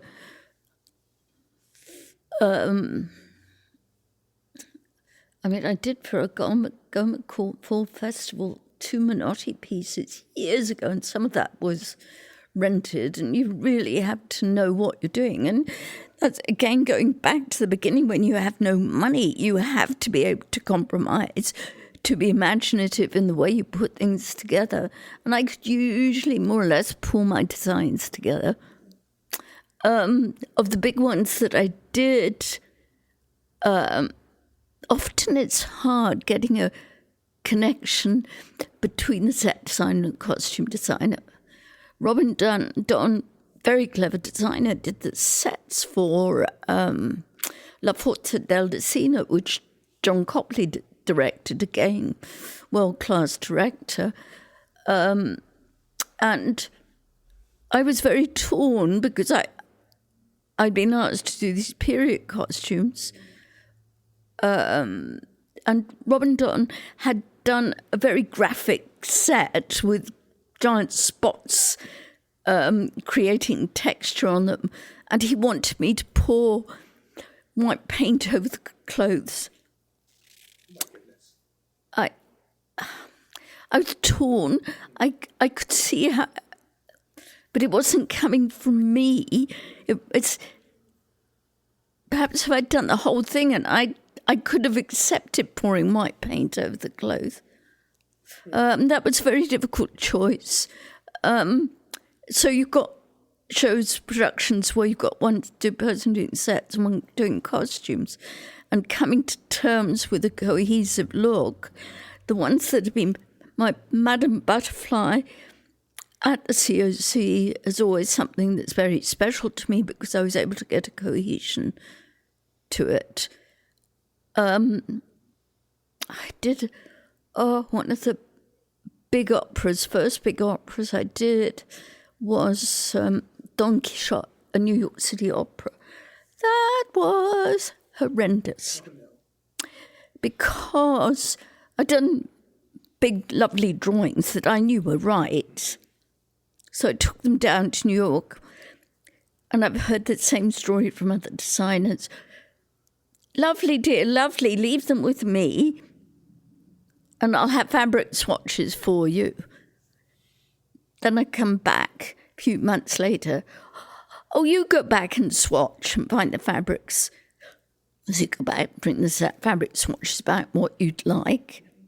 Then you go back the next time, and there were no fabrics bought, and you'll have pulled from stock. The stock was down in the basement, and the trouble was the set designer done a wonderful set. I forget who it was now. All based on those famous Don Quixote engravings. So the costumes were supposed to go from black and white into colour, gradually adding in more colour, a very definite theme. It's not a show you can pull. Anyway, lovely wardrobe assistant and myself were down in the basement of New York City Opera, pulling clothes, trying to pull. I'd had a lot of experience by then. Again, that's why you don't want to go into big shows until you've had a lot of experience, because you can really land yourself in it. But it's sort of production where Samuel Ramey was playing Don Quixote. Somebody stole his armour from outside the dressing room. So you get situations like that. You go away, where you've cared so much about, and I always did care terribly about my work, more than I should have done really sometimes. And it broke I am a perfectionist, and it broke my heart if I couldn't get what I wanted. But you'd have occasions like that where nothing went together, and then you'd have occasions like Madame Butterfly or Golden Ass. Golden Ass was disappointing because we didn't have a chance to take it further. Absolutely beautiful work done by the people at the COC on the sets and costumes. Time magazine ran photo spreads about it because it was so different and everything. And the trouble was, when I first started designing it, the Colin Graham, again, was down at Opera Theatre for St. Louis. Robertson Davis had just died, and the composer hadn't finished. Somebody on the board said to me when I got a chance to listen to some of the music, "Oh, you need to hear the music." I said, yes, it is the most important part of doing an opera, because you get to get a sense of what it's all about. Even so, even though that was tricky from that point, doing a new opera with no backup, with Colin being away, no Robertson, nobody to feed me, it was still a fabulous one to work on, and I shall always thank the wardrobe and the painters, everybody that worked on that to build those sets and costumes. Fabulous. It was just then Colin dies, too big to continue, and it's disappeared in the midst of time. And Madame Butterfly certain paths follow, and again is working with Brian, again the influence of the festival stage in the sense, and again relying on my lighting designer, which is Michael. I always felt completely safe with him because it was always about the show, not about him sort of being the lighting designer. He always, and so many Desmonds loved working with him, and it was always about enhancing what we were doing as designers. But it was very important all the way along to enhance the music, not to fight the music, not to fight the singers. That's great. That's a great bunch of stories. Thank you for sharing that. Let's just touch on your ballet career, and then I want to move into what you're doing now with your portrait work and your return to sort of the fine arts as a way of expressing yourself. You've done plenty of ballet. Again, since back in I'm just going through your CV here, back into the 70s, I think, as well. Mm-hmm. Ballet is or dance is a different medium. Tell me about your experience in the U.S., because you had gone to the U.S., and this does connect, I think, because of the specialization. And I'm curious, especially because this is a Canadian podcast, about how the differences in Canadian and U.S. work. And tell me about your kind of experience down there trying to try out new things and what kind of designer you wanted to be. Yes, it's very interesting because I've always, a lot of people don't know I've designed a show because I approach each one in a different way to the show. But when I started off in the States, I was still relatively new young designer, a more senior designer, being helpful, said you have to decide what type of designer you're going to be. Are you going to design for classics, for dance, for opera, musicals? I didn't want that. I wanted to be able to explore them all. And I've been lucky that I've been able to do that. So it's that was a learning curve down there. And I started off doing contemporary dance at the Cranach Centre. I didn't get to do anything for a classical ballet company until, at the National Ballet, Reed Anderson asked me to do Shrew, take me to Shrew, which I actually did 2 summers ago at the Royal Ballet in Birmingham. And that was very interesting. I sat out in the audience looking at it thinking, how the hell did I do all this? Because it was it's a huge job doing a ballet, a huge job doing sets and costumes for both ballet and opera. But I do think that you need experience to do both. There are certain aspects, especially with dance, and I wanted to be a dancer in my second life. I would like to be a dancer. A hard life, physically and mentally, probably the hardest of all the performing arts. My only regret is that I didn't do more ballet.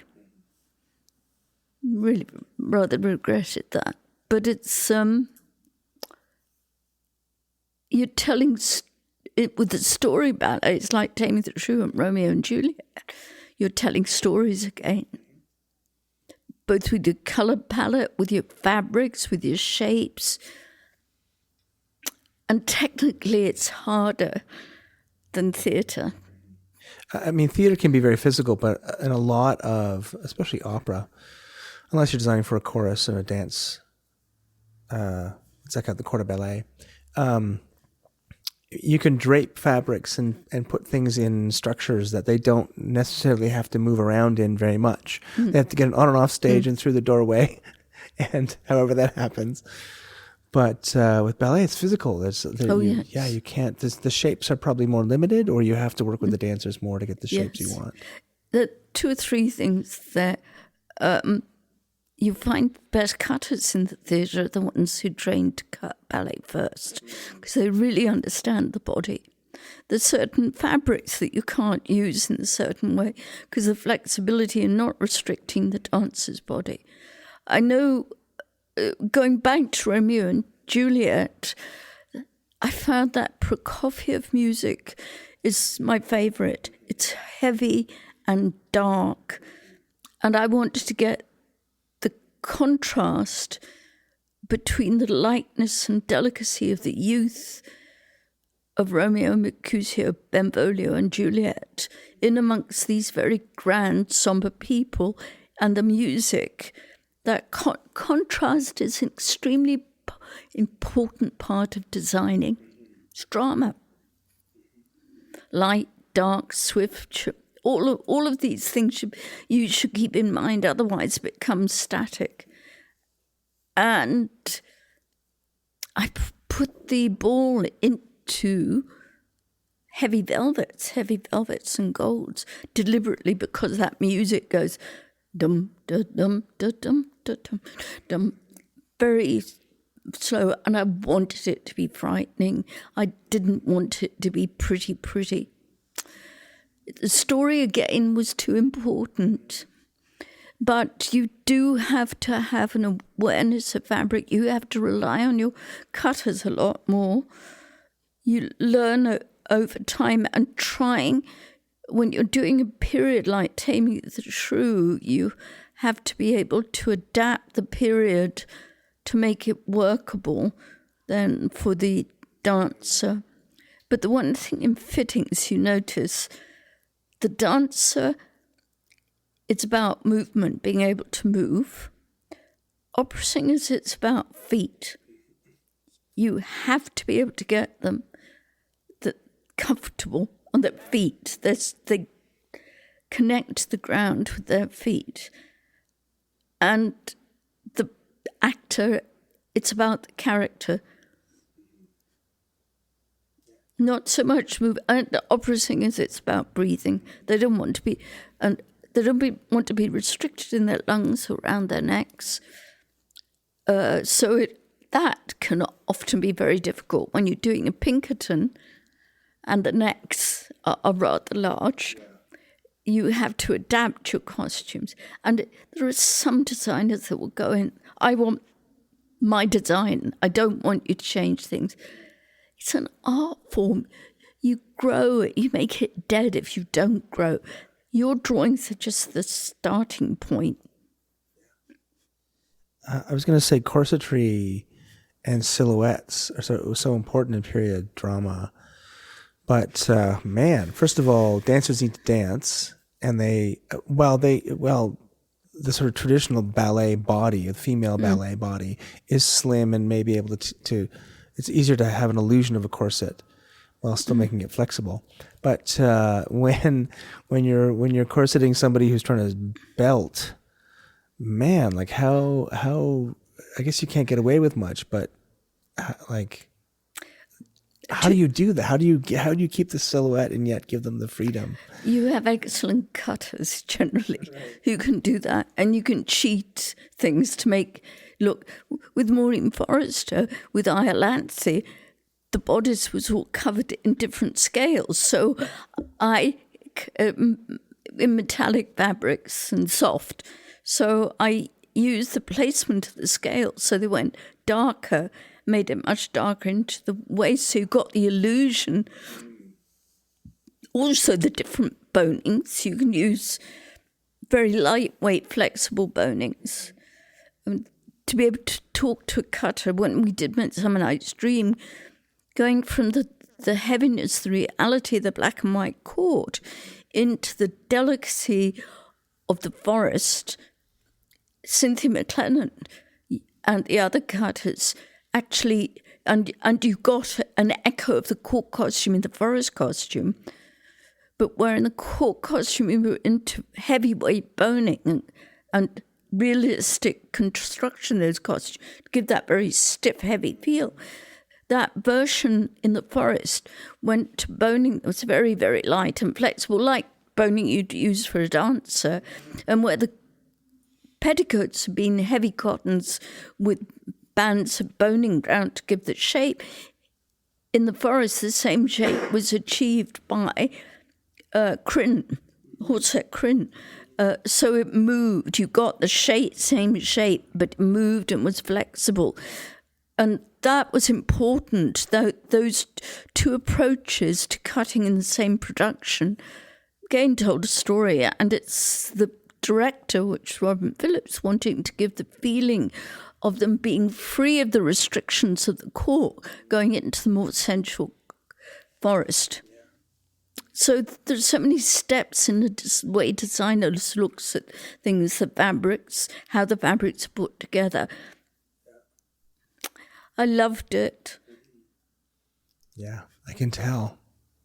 I had a question about terrain and dance, or the floor. Like you can build rakes and you can build obstacles and things in theater and even opera, as long as you've got probably much more room, I think, in a large opera than you do in a sort of standard stage. But ballet needs the large open spaces to get people moving. And how do you think that is that limitation interesting? Is it something that have you tried to alter that terrain, and how far can you push it before you get pushed back from the dancers? I mean, this is their livelihood as well. They can't want to break an ankle out there or something. Right.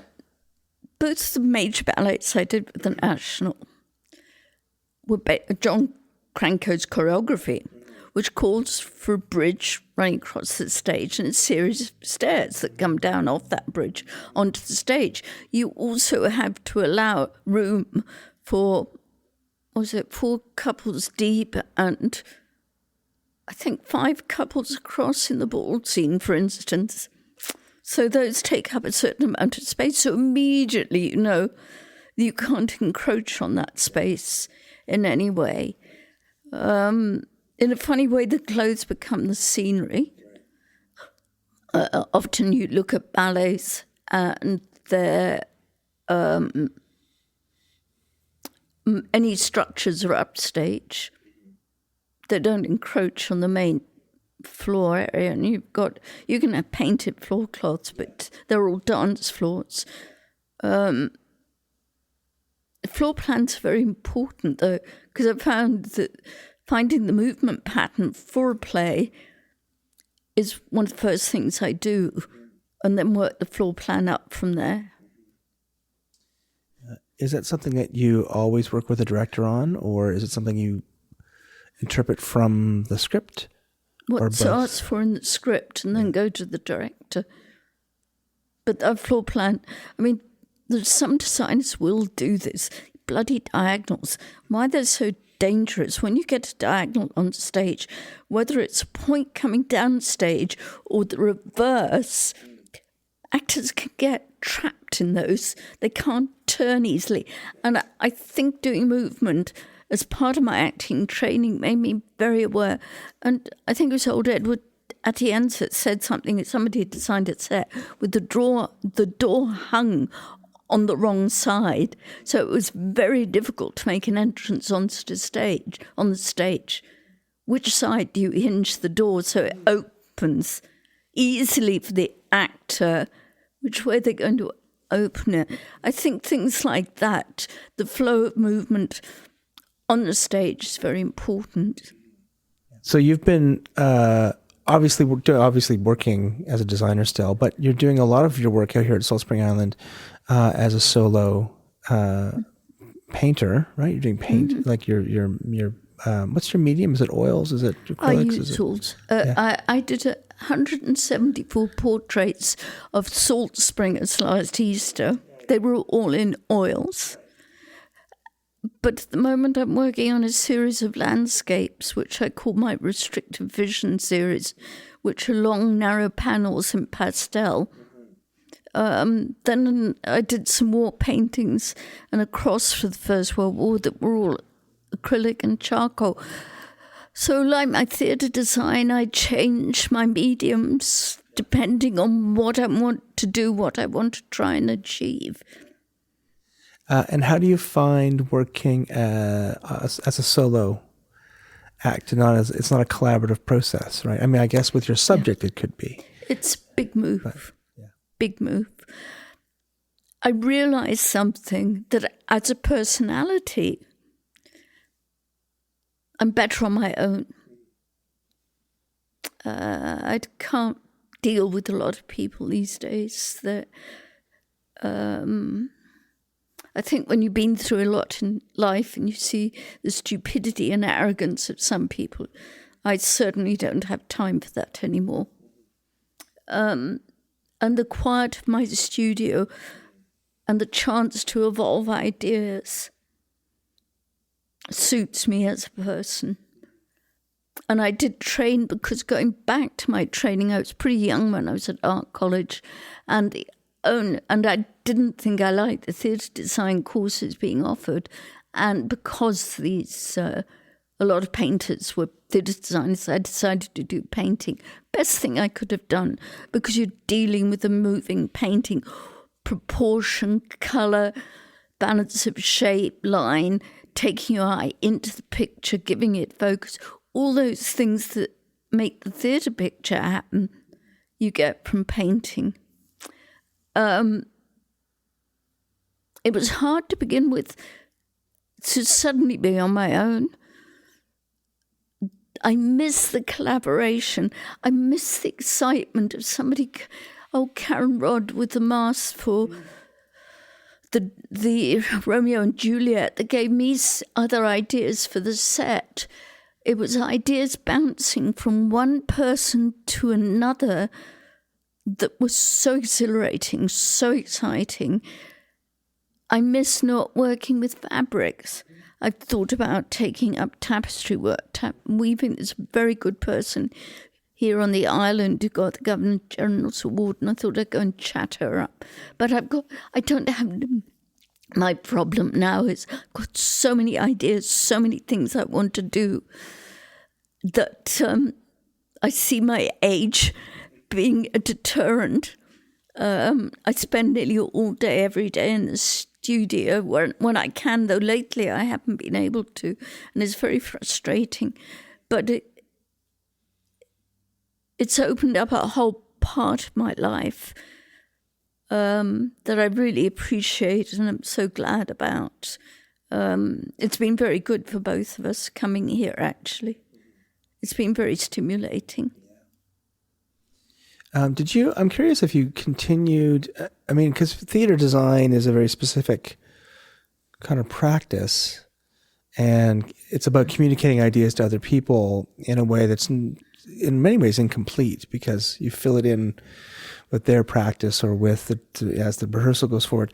Were you doing any complete solo work while you were in theater? Or is that something you had to go back to and all these years I've been working, I painted.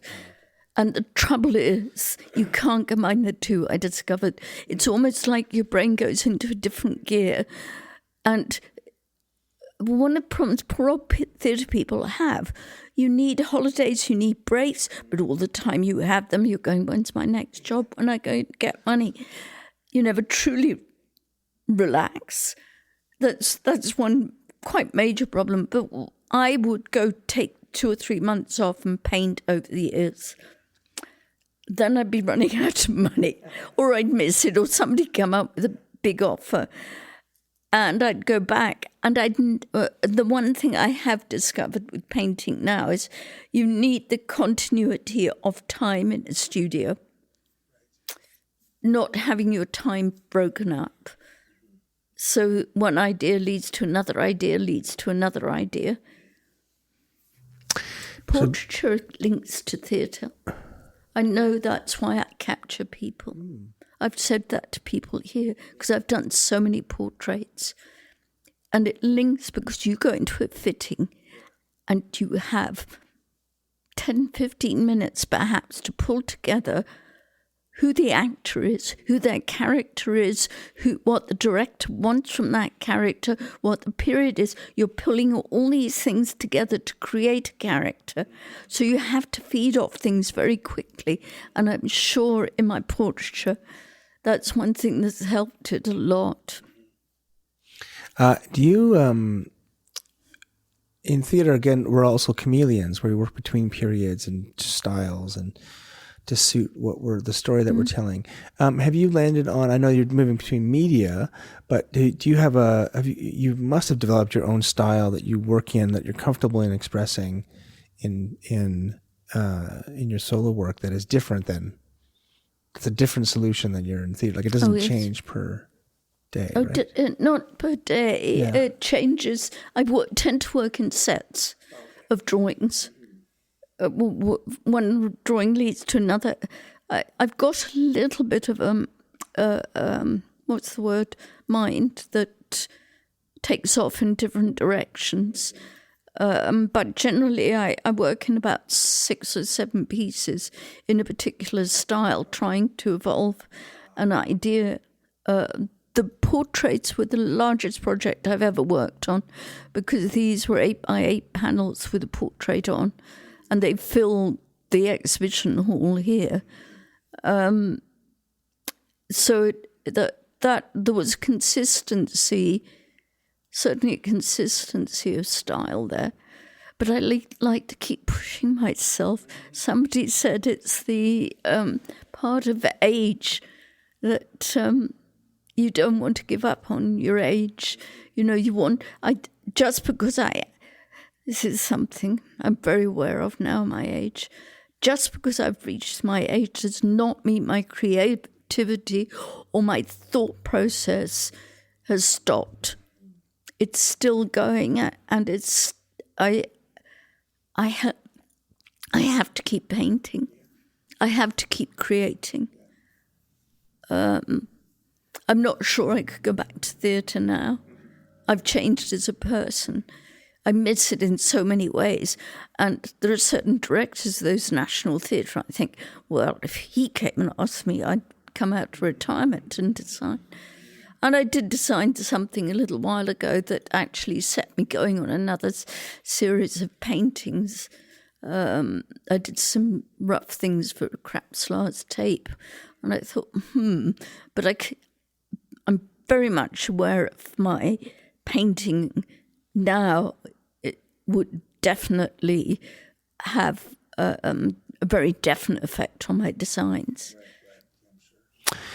Another exciting aspect of having this conversation with you now is that Patricia Flood, from a designer that we spoke to on the podcast about 2 years ago, who has in and of herself a remarkable design career and is currently at Guelph, has been working with you to produce a sort of retrospective or a collection of your design work and present it in a book.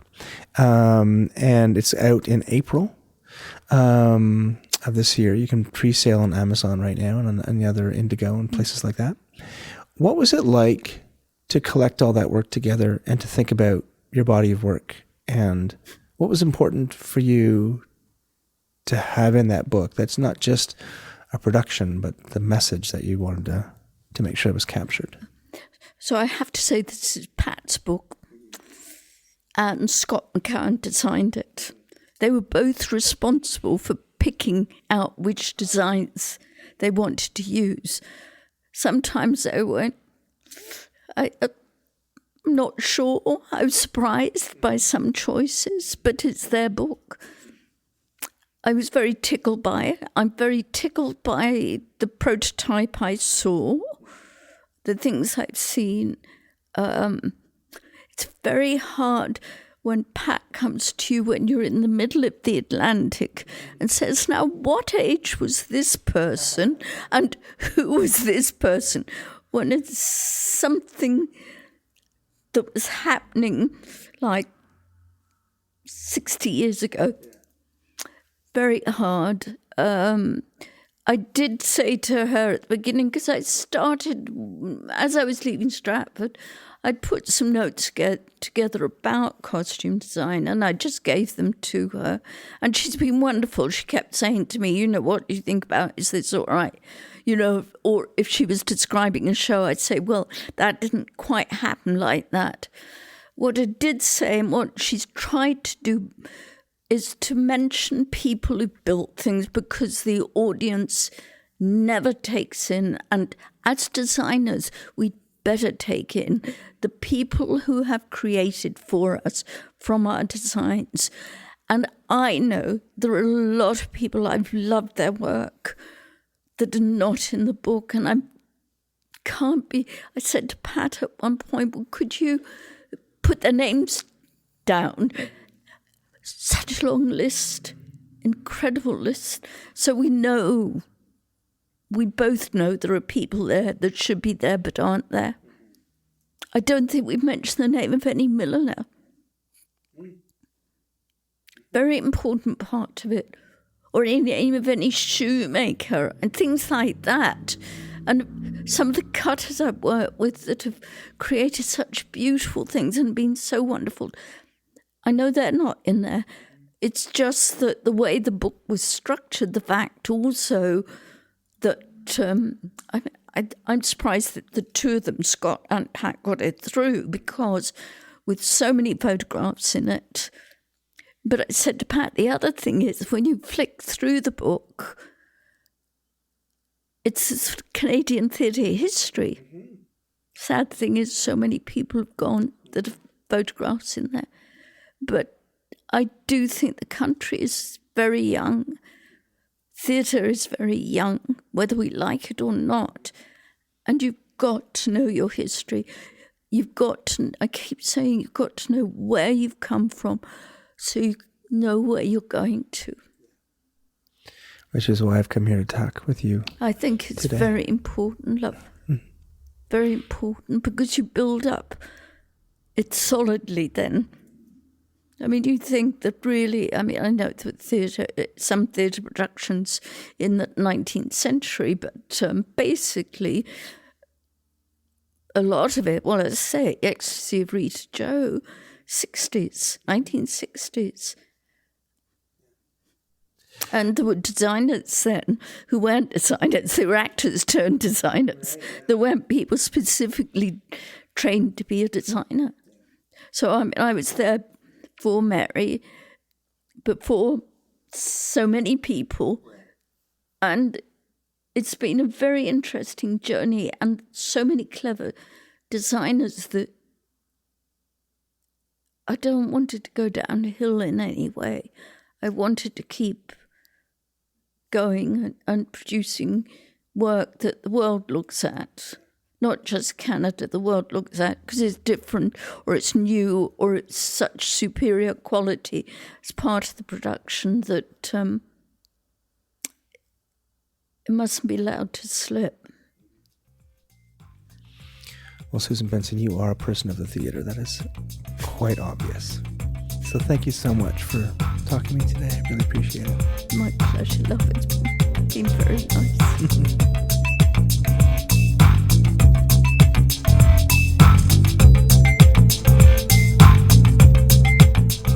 That was designer Susan Benson talking to me from her home on Salt Spring Island in December of 2018. Next time, a fiery talk about design and justice with April Visco. The music for this podcast is by Vern Good with voiceover by Gabriel Cropley. Please go to Apple Podcasts and give us a review. It'll help get the word out about this podcast and share the history of theatre design in Canada. And you can follow us on Twitter at thetitleBlock.ca and on Facebook.com/thetitleBlock podcast. You can send comments and requests by email to thetitleBlock@gmail.com. Now, don't forget that if you like the show, please support us on patreon.com. Feel free to share this with your friends, colleagues, students, and teachers, or listen to it while you ponder whether 2 planks and a passion are enough to satisfy an audience obsessed with screens. I'm Michael Cruz, and I'll see you next time on The Title Block.